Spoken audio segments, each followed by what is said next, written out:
كاش ولا فيزا؟ فيزا.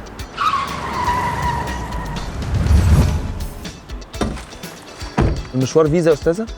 ممكن تحوليه كاش؟ مش هينفع. مضطر اكنسل الرحله. الو، معلش بس قبل ما حضرتك تيجي الرحله فيزا.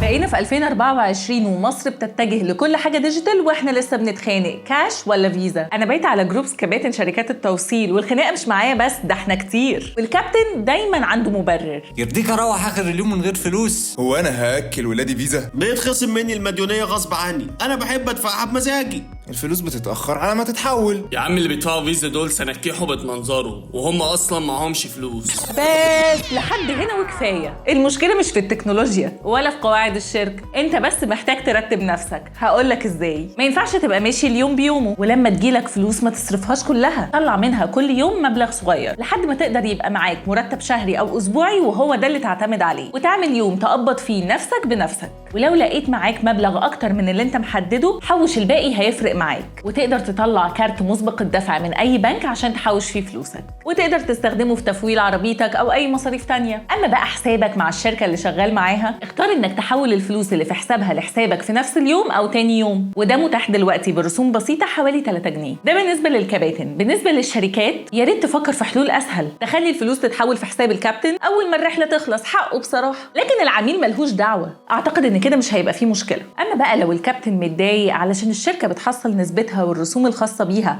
اوتوماتيك لما بندفع من الفيزا وانت مش عايز تدفع، يبقى دي مشكلتك اللي لازم تقف فيها مع نفسك عشان ما يصحش. وبدل ما تهاجمني، قولي في الكومنتس على الحل من وجهة نظرك، غير طبعا اننا نلغي الفيزا.